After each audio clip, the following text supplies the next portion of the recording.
অন্তু, অন্তু, এই কি চেহারা তোমার? কেন, মনোহর নয়? তবে কি সত্যি? কি সত্যি? তোমাকে সর্বনেশে ব্যামোয় ধরেছে। নানা ডাক্তারের নানা মত, বিশ্বাস না করলেও চলে। নিশ্চয়ই তোমার খাওয়া হয়নি। ও কথাটা থাক, সময় নষ্ট করো না। কেন এলে অন্তু, কেন এলে? এরা যে তোমাকে ধরবার অপেক্ষায় আছে। ওদের নিরাশ করতে চাই নে। কেন এলে, কেন এলে এই নিশ্চিত বিপদের মধ্যে? কেন এলো সেই কথাটা যাবার ঠিক আগেই বলে চলে যাব। ইতিমধ্যে যতক্ষণ পারি ওই কথাটা ভুলে থাকতে চাই। আমার যাবার যেন আমরা দুজনে আছি লঙ্কা কাণ্ড আরম্ভ হওয়ার আগেই সুন্দর কাণ্ডে। ভয় করছে এলি। কিসের ভয়? সমস্ত কিছুর, প্রত্যেক মুহূর্তের। ভয় তোমার জন্য অন্তু, অন্য কিছুর জন্য নয়।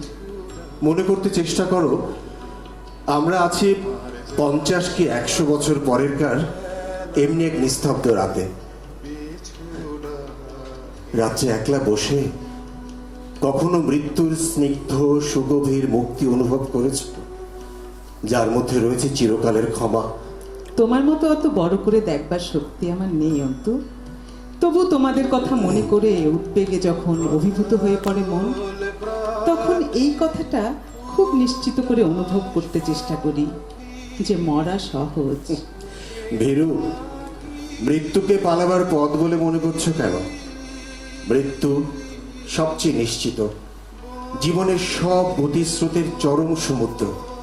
সব সত্য ও মিথ্যা, ভালো মন্দের নিঃশেষ সমন্বয় তার মধ্যে।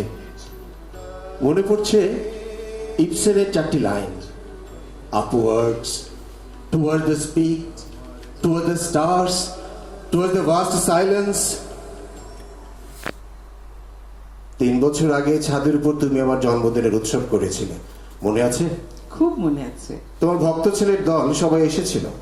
ওরা প্রাণপণে চেষ্টা করেছে আমার মনের উপর ওদের দলের তুলি বুলোতে। কিছুতেই রং ধরল না। নির্বোধ আমি। ভেবেছিলাম তোমাকে মিলিয়ে নেব আমাদের সকল পদাতিকের সঙ্গে, এক উর্দি পরিয়ে। তাই আমাকে দেখিয়ে দেখিয়ে ওদের সঙ্গে ঘোরতর দিদিয়ানা করতে ভেবেছিলে। আমার সংশোধনের পক্ষে কিছু ঈর্ষার প্রয়োজন আছে। আমি মুগ্ধ। তবু বুঝতুম এই অতি অমায়িক দিদিয়ানা তোমার অতি পবিত্র ভারতবর্ষের বিশেষ ফরমায়েশের একেবারে আদর্শ স্বদেশী দিদিবৃত্তি। চুপ করো। শোনো শোনো, জীবিকা থেকে ভ্রষ্ট করেছো বলে সেদিন আমার কাছে মাপ চাইছিলে। আমি ভেঙেছি আমার স্বভাবকে। কুসংস্কারে অন্ধ তুমি ভাঙতে পারলে না তোমার পণকে, যার মধ্যে সত্য ছিল না। এই জন্য মাপ চাওয়া কি বাহুল্য ছিল? হ্যাঁ, আমার বিস্ময় কিছুতেই যায় না। জানি নে এমন কি শক্তি ছিল আমার মধ্যে। তুমি কি করে জানবে? তোমাদের শক্তি তোমাদের নিজের নয়, ও মহামায়ার। কি আশ্চর্য সুর তোমার কণ্ঠে। এবার জাল ছেড়বার সময় এলো। তাই আজ বলবো তোমাকে সত্য কথা, যত কঠোর হোক। বলো বলো, যা বলতে হয় বলো। দয়া করুন আমাকে। আমি নির্মম, নির্জীব, আমি মূঢ়। তোমাকে বোঝবার শক্তি আমার কোনো কালেই ছিল না। অতুল্য যা তাই এসেছিল হাত বাড়িয়ে আমার কাছে। অযোগ্য আমি, মূল্য দেইনি। বহু ভাগ্যের ধন চিরজন্মের মতো চলে গেল।